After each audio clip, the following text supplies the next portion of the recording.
Today on the podcast, I've invited the beautiful Amy from Amy HR to talk all about HR and making sure that you're creating a beautiful culture with your team. So thank you so much for joining me today, Amy. Oh, thank you for having me. I'm super excited to be here. Me too. I'm so excited for this conversation because I feel like HR is one of those things that people put off for so long, and it's often one of the things that they should have done earlier. And then what often happens, right, is they have all these problems that show up, and then they're like, "Oh my God, I need help with this. Who can help me?" So I'd love to just start there. I'd love for you just to dive straight in for me, and then I'll get you to share a little bit more about your business journey. So, what are some of the problems that you see that people come to you with right from the get-go? Yeah, absolutely. And they always leave HR till way too late because they went into business because they love what they do and what they specialize in, and they're super passionate about it. And then they forget that they actually have to manage the people that work inside the business. And then there's, issues pop up and bits and pieces. And then it's just like becomes way too overwhelming for them or they just don't know the right path to go down. So quite often they're coming to me kind of at two stages of business. So quite often it's at the beginning stage where they're hiring their first employee and they want to do it right from the beginning. And we do up some contracts and all of those kind of things. And then the other side, the flip side of the coin is the people who've got a team of say 10 to 15, and then they're like, oh, I can't manage all these people anymore. How can you help me? Like, I don't even know whether I'm doing this right. So it's definitely those two polar opposites of stages of business where certain business owners find that they've reached their limit with their leadership and their ability to deliver the HR well. Yeah, it's so interesting, isn't it? And I think that you're right, like it's almost like they don't realize that they have to actually manage humans, and so much has changed, I guess, in the workspace over many years. In the last 10 to 20 years, a lot has changed. And I'm finding, like, even the conversations that I'm having with leaders, like there's still the old school mentality, and they're kind of still trying to manage people with the old school mentality and not really evolving into the new way of really managing people. Are you finding that as well? Absolutely, yeah. That I feel like there's been a change in power, if you want to use that word. I don't necessarily like that word, but there's been a shift, and it's moved away from the employer being the one who drives the conversation to the employee being the one who's driving the conversation, because we're in a tight market in a lot of industries, and you want to attract the best talent. So to be able to do that, you need to do the HR things well. You need to create a really good culture. You need to create a place where people really want to work, where they're aligned to your vision. They're on the road with you. And the only way to do that is to have really open communication. Realize that your website isn't just selling to your client, your website is selling to your people as well. Like, there's so many ways to communicate what you're about, and that it's not just clients that you need to attract, it's people as well. Yeah, 100%. You're so right. It has have a complete shift in power. You're so right. Like, it used to be like the older generation, like so grateful and happy to have a job that they're just happy to work for someone. Whereas now people are like, well, actually, I don't feel aligned to that culture. I don't feel aligned to the values of the business owner.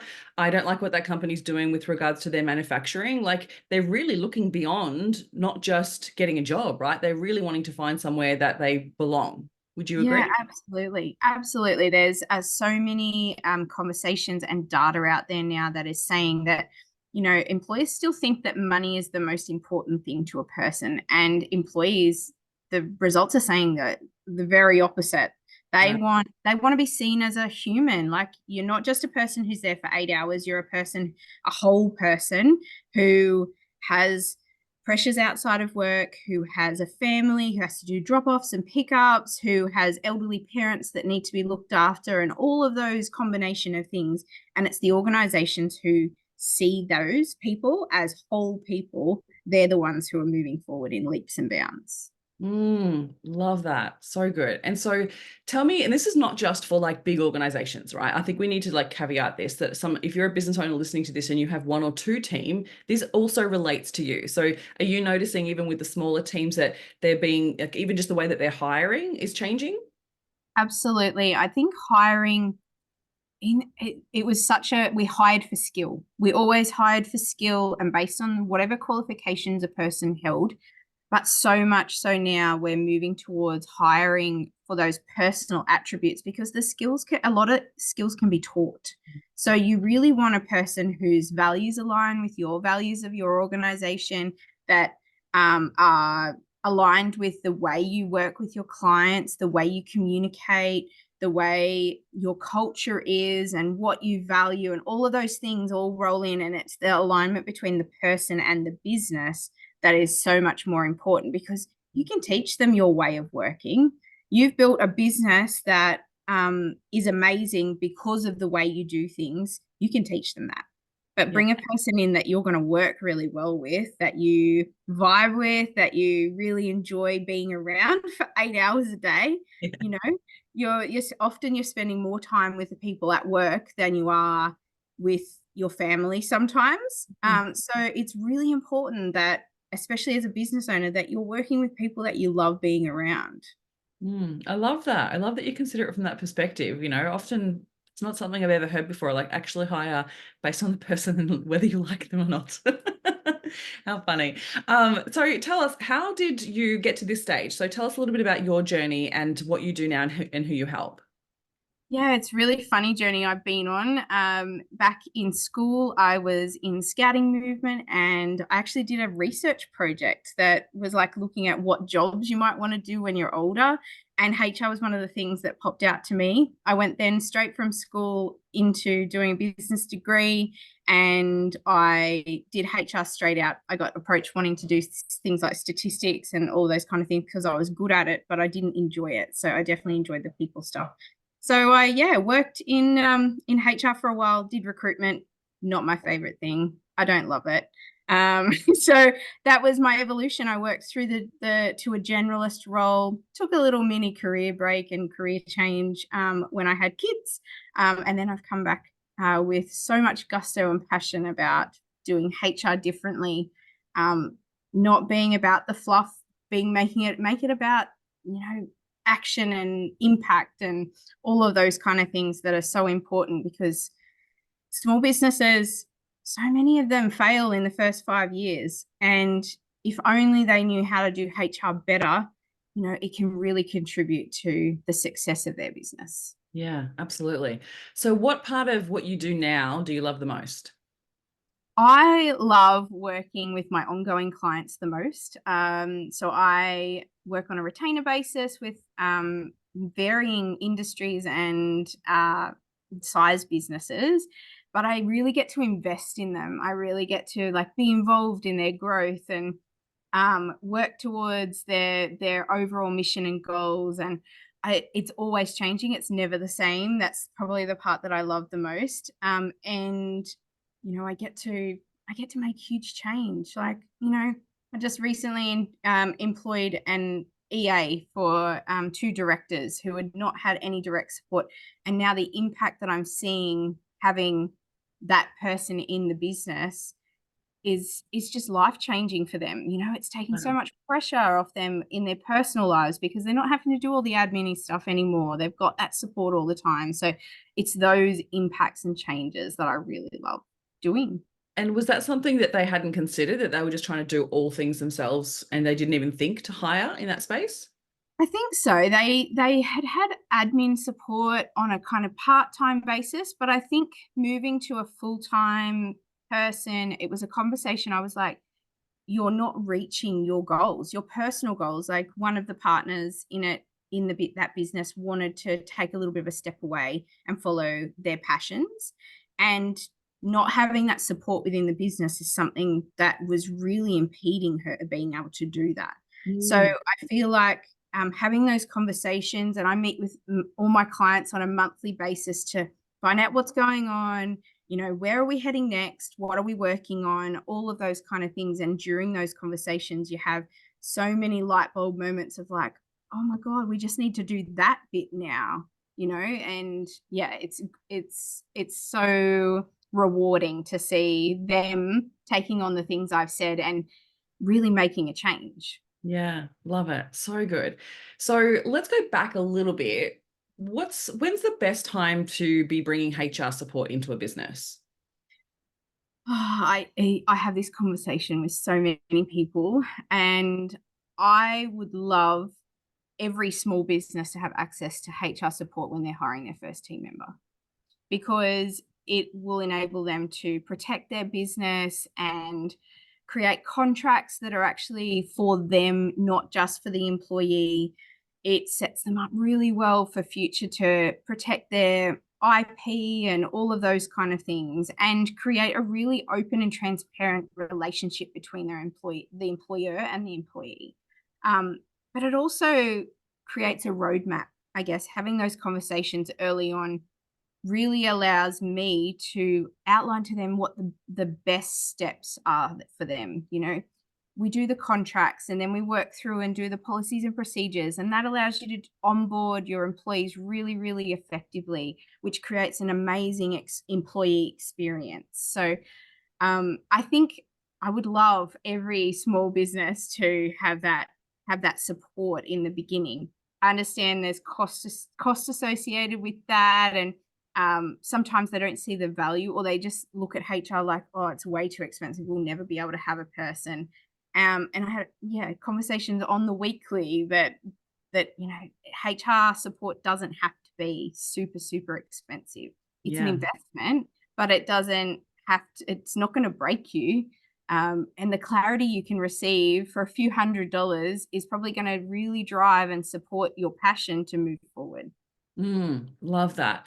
Because you're right. Like, I think that we've also got to come into the new reality that you don't have to necessarily hire a HR person in-house, right? Like, that might be for a bigger organization. I think the small businesses don't know that what your service is available, right? They don't know it exists, that you're a virtual HR person. So it's not something that you need to be, in-house and hire you for the full year, right? Like, it's actually that ongoing support that you can do on a regular basis, but at a actual affordable cost.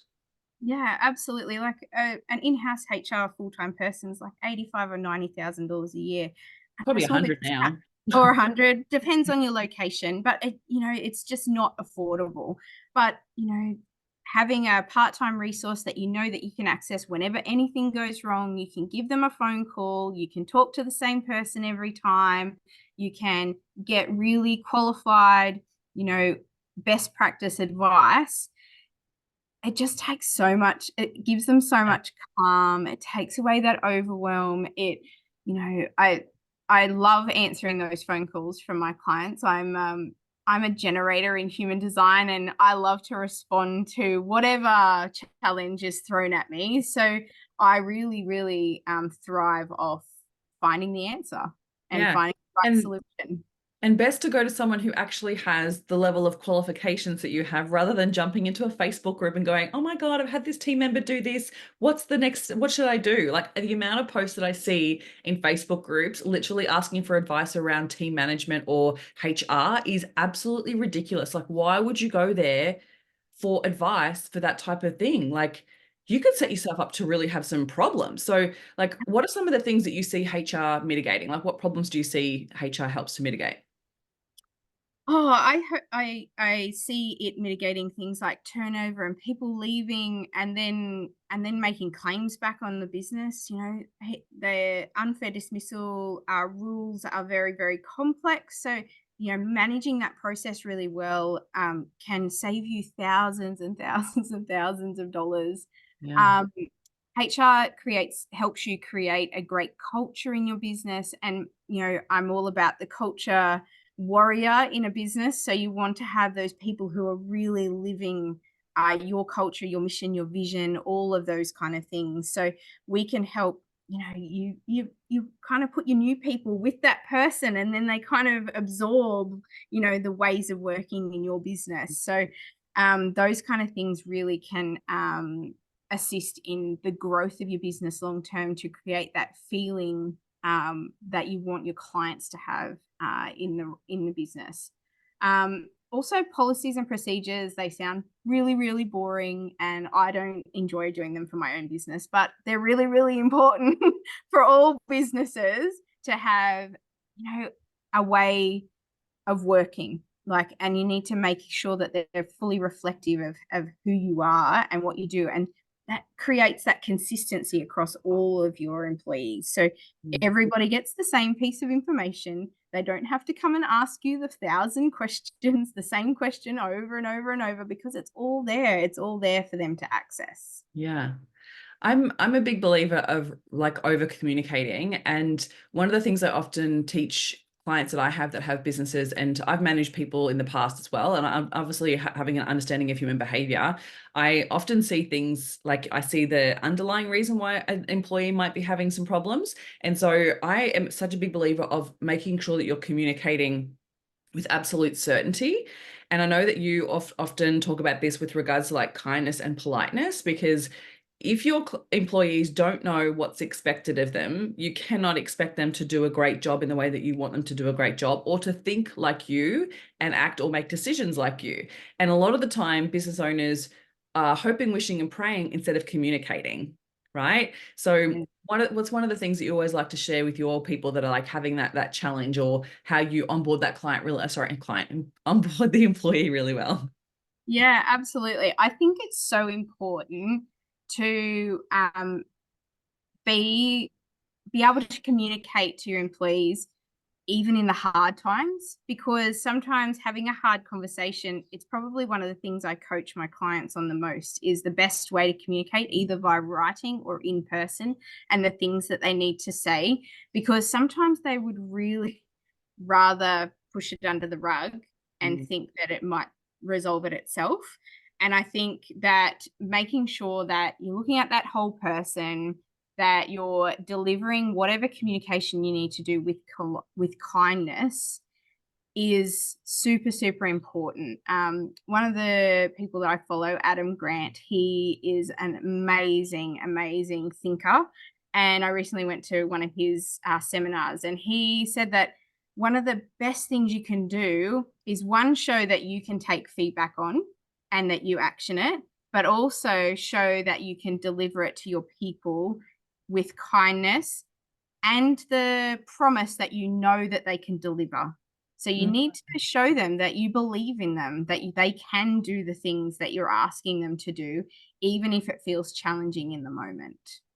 That's it. Stop micromanaging. Give them the opportunity to prove to you that they can do it. Yeah, I love that. Absolutely. Love Absolutely. that center, that focus for people. And I think as well, like recognizing as well, like those conversations in those hard times, they can be a make or break of a relationship. And I feel like the people who have the courage to put their own emotions aside, to process their own emotions at the stress or whatever the situation is, they take the time to actually just regulate themselves and then go, okay, how can we communicate this? It's actually going to be beneficial to keep the relationship intact rather than it be a destroyer. Because I can remember even being back in corporate, there were certain conversations or situations that were handled so badly that I'm like, that's the reason why I left. Like it was like not one specific one, but it was three or four little ones that I was like an indicator of like, nah, I'm out, I'm done. You're right. Like you can see that either you weren't valued, or you can see that they didn't really take your perspective into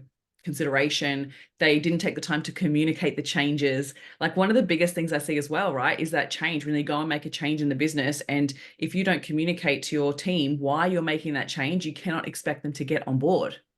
Absolutely. Absolutely. I communicate to my clients, when you're making a major change in your business, you need to have buy-in before you make the change. You can't just communicate the change to them all of a sudden things are changing, we're doing something differently.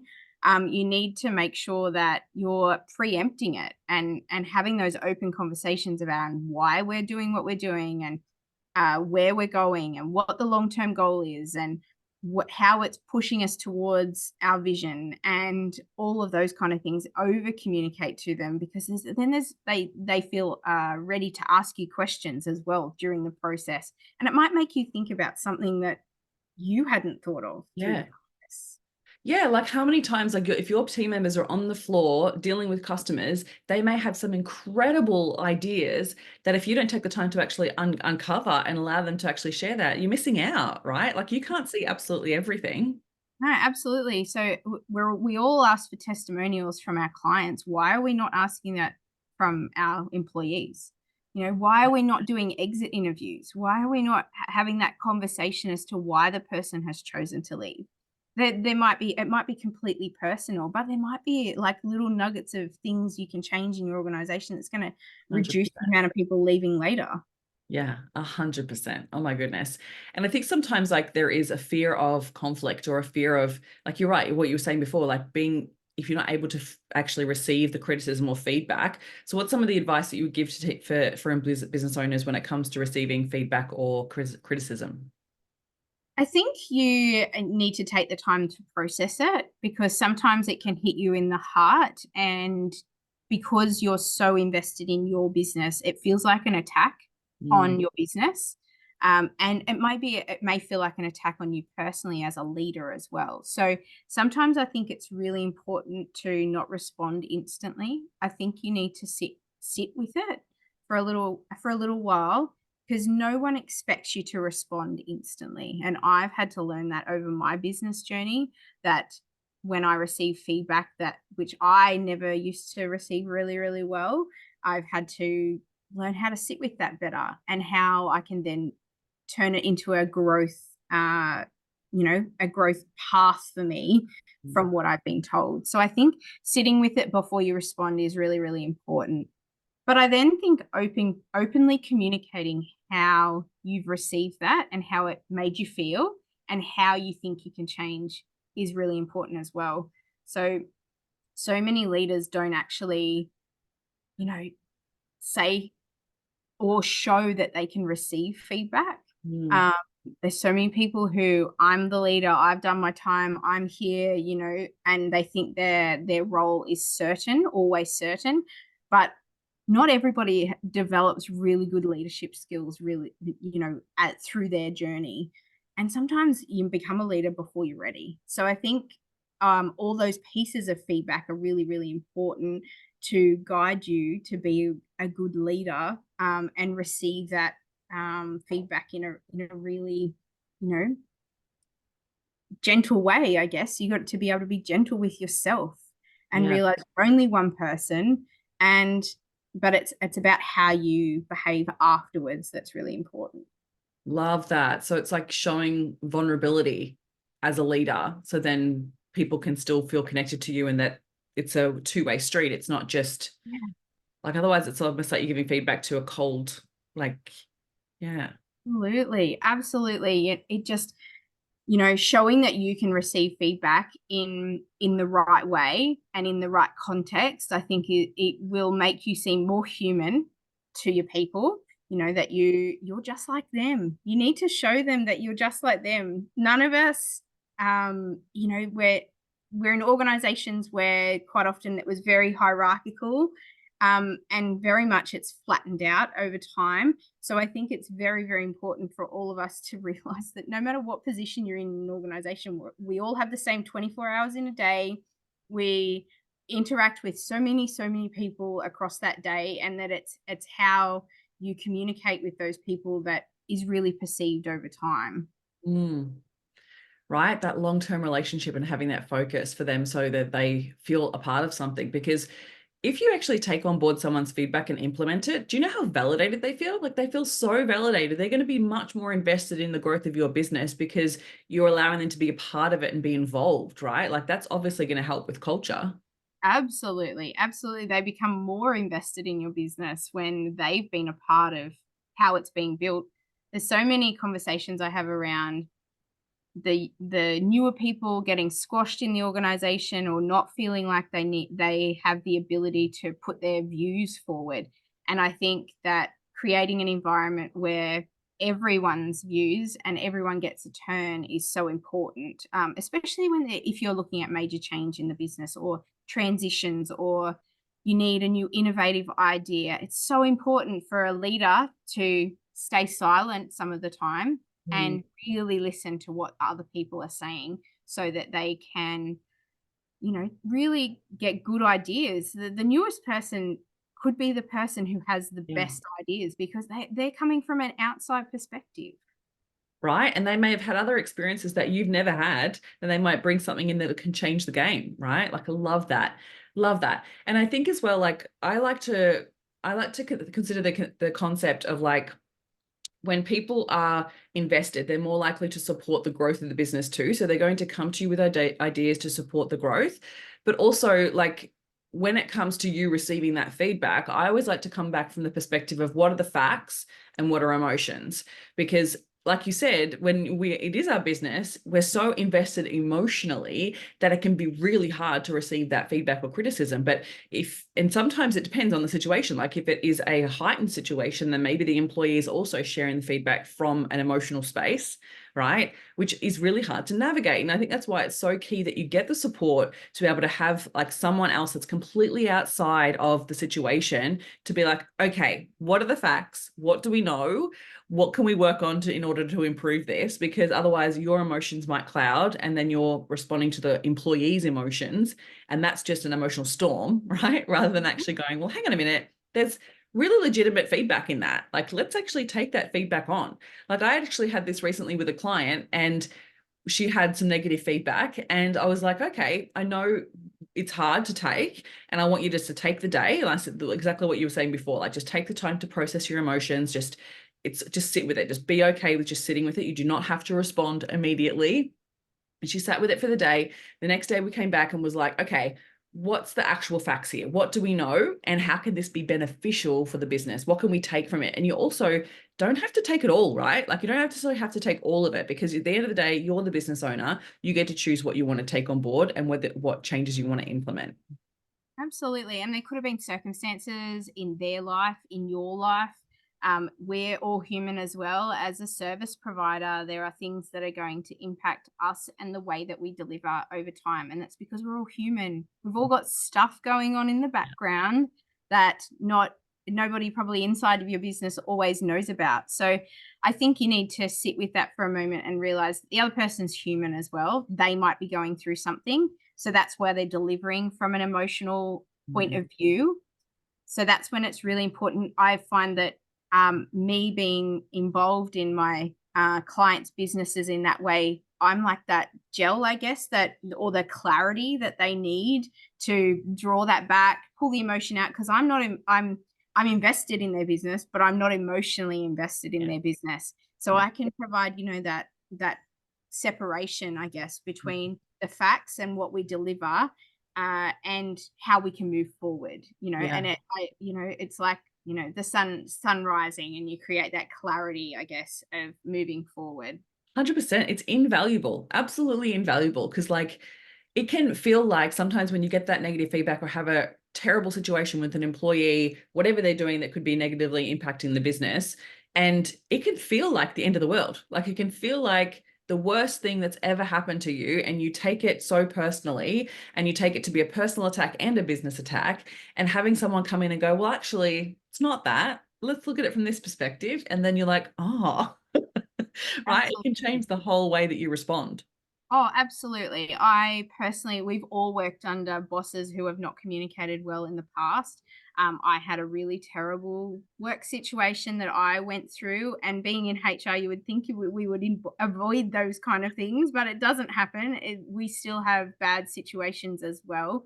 And I think that the business I've now created has fueled me from it was probably 15 years ago or more, has fueled the way that I work now.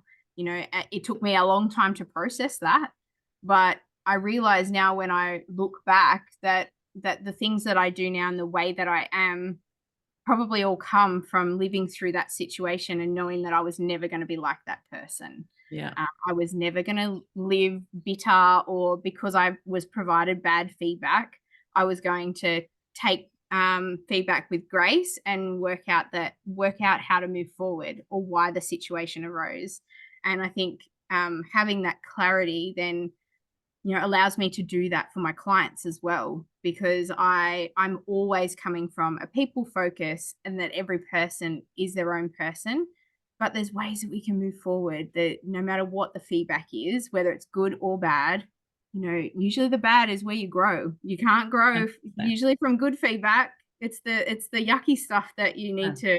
to implement and change and evolve and all of those things.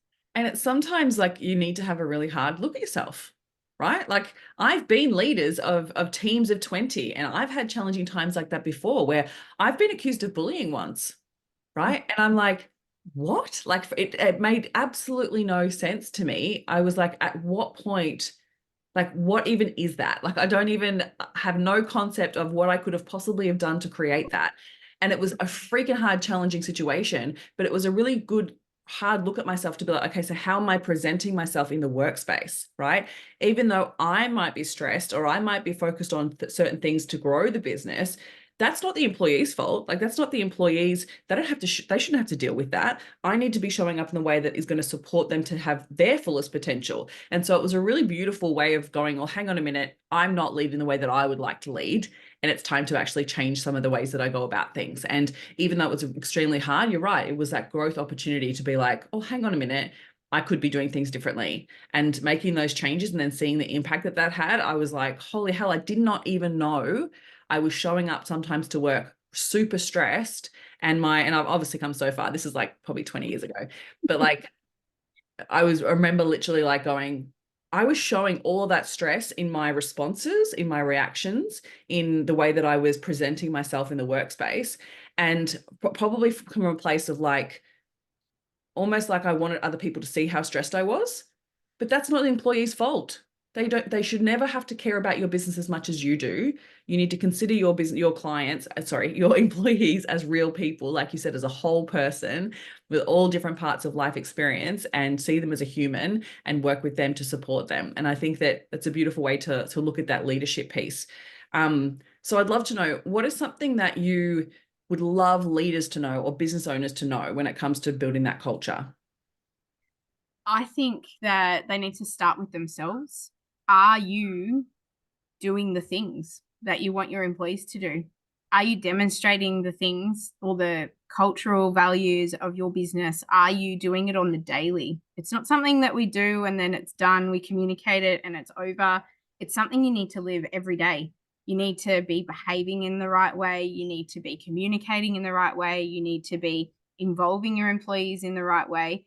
And a lot of the time, you need to over communicate what those things are, um, so that they become ingrained in you and in them. So I think that whatever decision you make with regard to people within your organization, you need to be doing it first. Mm, You need to 100%. be embodying that to be able to then expect anyone else to take that on.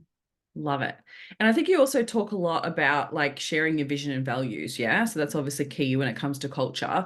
I'm a big believer in that too. Like often, like in the old days, like before the 2000s, like it was almost like you didn't tell the employees what the goals were for the business. But now you should, right?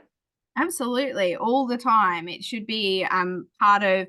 Quite often, I see businesses that share it. So share how have you delivered on one of our values this week? You know, a quick share around the circle, um, because it makes people think about it on the weekly. Love Because it. they're always, you know, what have I done this week that means that I've been empathetic to somebody, or whatever the value is. You know, how have I shown that? How have I made impact this week with one of our clients? You know, and it's the little things, like you've always taught us that, you know, you always share the little things, because it's the little wins along the way that impact on the big things. And doing things like that can really have an impact on, um, how people embody that, and that they're always thinking about it, that I it doesn't love get that. pushed all the way to the back. I love that. That's so good. Oh, awesome. And I'd love to know, as last little kind of question around HR, is if someone was wanting to take their business to the next level, what would you suggest would be their next best step?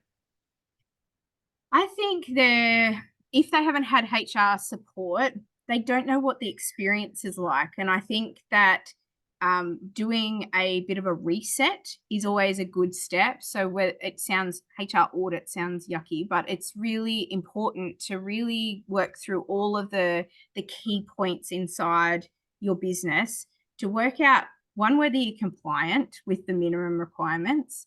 Are you keeping records for the amount of time that you're supposed to be? Are we following some good practice, procedures and policies and all of those kind of things? So I think doing an audit of where you're at Mm. really will help move you forward to where you need to go and what changes you need to make. And a lot of the time, the indicators that come out of a HR audit are something you're going to work on for 12 to 18 months. They're not something we need to do right now. It's something we need to, obviously there's the high risk things that need to be done right now, but it'll lead on to a lot of change and growth within your people management to, make you an employer of choice. Love that. And so important to do right from before you start scaling, before you start taking it to the next level, right? Because if the foundations aren't set in place, you could be setting yourself up for some major dramas down the track. Oh, absolutely. Absolutely. So having goals within, so you have your overall business goals, but having HR goals because is going to really lead you towards, planning your recruitment better. It's not going to be reactive. It's going to be proactive because you know that you're going to need a new person in August. You Mm. know, it's all of those kind of things that are really it's going to make your processes so much calmer because you know what's next. Mm. Love Mm. that. So good, right? You know me, I'm always about future planning, like plan it out, make a plan and work towards it. And it'll often happen sooner than you expect. Like how Absolutely. many times I've had this conversation with business owners where it's like, yeah, let's plan out like well, what stage of growth are you going to hire and where are you going to hire?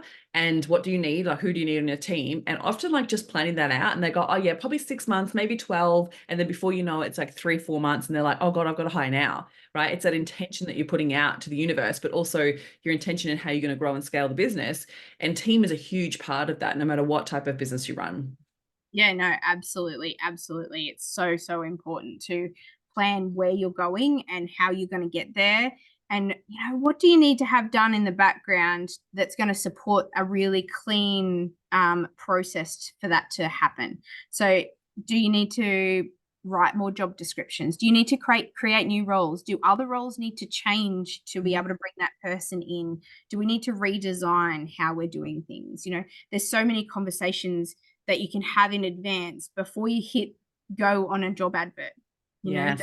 That's really going to provide you with the clarity that you need to be able to um, do it effectively, hire the right person, and hopefully, really impact the growth of your business. Yeah, love it. Oh my God, so good. Thank you so much for sharing. It's just been amazing. So, for listeners, you may not have met Amy, but I've known Amy for quite a while now. I got to meet the beautiful Amy at a retreat that I was speaking at last year, and then Amy came in as a part of my beautiful Elevate Mastermind for 2 rounds. So, I'd love it if you wouldn't mind if you could share a little bit about your experience within the Elevate Mastermind. So, firstly, what called you to be a part of it in the first place? What was happening for you in your business that made you like, okay, this is something that I need? Yeah, I guess for me, I had reached a point where I was a little bit lost, I think. I was struggling financially. I didn't know why, but my business was not profitable and I couldn't see a way forward. I hated sales. It was first sentence I ever said to you was that I Yeah. hated sales. Um, and I guess I never looked at myself as a salesperson because I just have the icky, car salesperson Yeah. view, and I had never been taught how to do it. So I guess it was those things. What I soon found was that it was actually my mindset that was not in a great place, and that was causing me to be where I was. Mm. And so tell us about what you loved most about Elevate. I guess for me, it's been the change work in my mindset that has really allowed me to elevate in my business. Um, it's changed me personally. It's changed me as a parent. It's changed me as a wife and as a business owner. So it's had such an impact. It's had such an impact on how I think about things now, how I process things, the way I respond and speak to my children. It's had such an impact on not just my business, but on my everyday life. I'm now very comfortable with sales and do quite well at it, if I don't say so myself. Um, I am very comfortable in sales conversations now and have a very good conversion rate. So I love having those conversations now because it means that I'm getting to impact another new person, Mm. another new business, more people, and it spreads out like a ripple. So I guess the connections I've made inside Elevate have really impacted that as well, because it's such a great container to feel so open and comfortable and supported, not only by you, but by all the other people that are in there that come from so many different backgrounds and have so much experience to be able to share. So I just think that the combination of the training and the masterminding and the coaching, and like, it's just the best combination to be able to grow and build your business to be something that you're earning over 10Ks every month. Yeah, love it. And you've come so far with that. Honestly, it's been so phenomenal to watch your journey, like evolution throughout throughout 2 rounds. It's been phenomenal. So I'd love for you to share, what do you think was one of the biggest mindset shifts that you had around money? Because I know there was lots of scarcity happening early on in the day, when we first started. And that was actually part of my favorite part of the transformation that I saw with you. There was like, I saw within you like the scarcity, and how it was almost like a dark cloud over you. And it was almost like a resistance to be like, I don't even know if this is something that can change. And in my mind, I was like, oh yeah, cannot wait to see this change. This is going to be so good. Oh, So, absolutely. Way back then, I was seek every single week for just that right role, because I just didn't see how my business was going to go forward. I was going to become one of those statistics that shuts down inside their 5 years. And I'm in a very, very different place now. I'm looking at hiring my, first. I've got contractors coming on board to support me in my business and support that growth, and plans to bring on employees and all of those kind of things. So I think the biggest change is moving from that scarcity to trusting in the process and being able to then start to look forward. I think I'd never looked at what my financials were going to be in 3 months' time. I never had services that allowed me to do that. And I think the change in having now services that are on retainers, that I know that people are invested in me and I'm invested in them, allows for that longevity, and it allows you to start trusting in the fact that the money's going to come back in. It's going to come back. And I still now go to the FPOS machine or when I pay with my card and say, thanks, money. Thanks for being there for me when I needed you, and those kind of things that have been real, just little changes, little daily changes that have made the way that I think and the way that I behave so, so different. love it. And how far ahead do you now look in your business? Oh, at least 12 months. At least 12 months. I'm still working on stretching that. I love sitting down. I can't believe we're almost at the end of another quarter. Sitting down and looking at who I've got on board and how am I reviewing what's changed over the last quarter, and then looking at the next quarter and the next quarter after that, and planning out my socials and what my financials are going to be, and what amazing things I'm falling in love with, and how I can bring those into my business. So yeah, it definitely lights me up to look forward now where it never did before. Wow. Love it. Oh my God. So good. So what would you say to someone who's considering being part of the next round of Elevate? I think the key part, you need to be all in.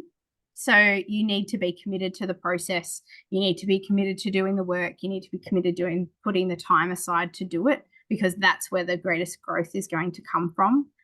I think that be willing to be vulnerable. You need to be able to move forward. You need to be open and honest, not just with you, but with the people that are around you, because I think by sharing your own story, everybody else realizes that they can be vulnerable too.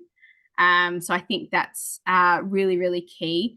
And I think make the time to do the things. Make the time to do the things, because if you don't make the time, we're all very, very busy people, and it flies by. Like, I can't believe that I've done 2 rounds now. I feel like I've blinked and it's over.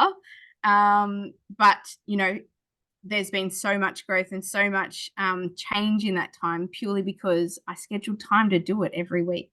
Yeah, it was great to see the dedication with you as well, for sure. Because you're right. Like, even I was chatting to one of the other ladies the other day, and I was like, you can meditate like for 5 minutes in the morning and be like all zen, but then if the rest of the day you're buying into all the stress, scarcity, and doubt and fear in your business, then you're actually more sitting in the doubt and fear than you are in trust and believing that it's possible, right? So it is actually the little habits and little changes that you make throughout the day and that dedication to making the changes that make all the difference, for sure. Absolutely. It's the little things. It's like if you feel yourself slumping, it's going and having a dance party in the lounge room to just vibe yourself up again and, ready to tackle the next thing. I think as business owners, we can especially working from home, you can be very singular and very silo. And I think that one, the commitment's in yourself, but find that accountability partner. And we get that inside of Elevate, that you can reach out and have a conversation and build connections and all of those things that are really going to help you move forward, no matter whether you're dipping back into scarcity or whether you just need a pep up because it's been a rough week. Yeah, absolutely. I love that community. It's just amazing. So tell us what type of results would people expect to when they join masterminds like this, like Elevate? I think that there's obviously the financial one. For me, I have increased my income by more than $10,000 a month, which has made a huge impact on my life. I think that changing your mindset is going to really elevate how you do your business and how you move forward. I think they're the key things, like they're the key impacts. It's not just it's going to change so many things, and you can tailor it exactly to what you're trying to achieve in your business. So the impact will be different for every single person, but I think it's how you approach it and how you come into it that's going to impact that progress. And would you mind just sharing, you mentioned before that you feel like it changed you as a parent. What did you mean by that? I found I was speaking the way my parents spoke to me when I was young, and we're in a very different place now. We're in a very different economy where life is very, very different to when I was a child. And I think that literally changing the way, when the kids ask for lunch money, for example, I'd say, oh no, we can't afford that this week. And it's very final. And I'm like, well, no, now we choose not to spend our money on that this week. There's food in the fridge and I've done the food shopping for this week. So let's think about that for next week. And, it's the way you have that conversation with the kids, that they were like, oh, okay, so you're not just saying no. And I'm like, no, I'm considering that this week we need to spend our money on other things. We're choosing to, pay the electricity bill this week instead of, eating out. It's a choice rather than just living in the negative all the time and saying, no, we haven't got the money for that. Yeah, love that. And yeah, so I think that those kind of conversations have really changed, and it's changed their words because they were taking on my words as well. They'll Where it now all say, begins. oh, I know, it's like a ripple, isn't it? It just like flows and flows out. And I think it's changed my stress levels as such because I'm carrying the weight of our financial situation with my husband now rather than me holding all of that. So that allows the kids to have that conversation with dad as well as me. It's not all on me anymore.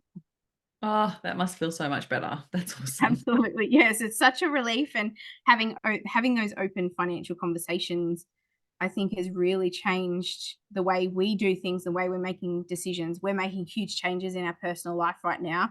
And I think the stress level would have been very, very different if I'd have done this 12 months ago. Mm. I think that we are handling the situation much better as a family than we would have back then. Oh, that's so good to hear. So good to hear. Thank you so much for sharing that with me and with the listeners. I really appreciate you taking the time, and thank you so much for sharing all of your incredible wisdom around HR. If anyone is listening and they feel like they need further support with HR, book a discovery call with Amy. She honestly will support you and give you the direction and give you some suggestions on what you need to be focused on. So thank you so much for joining us today on the podcast. Thank you so much. It's been a pleasure.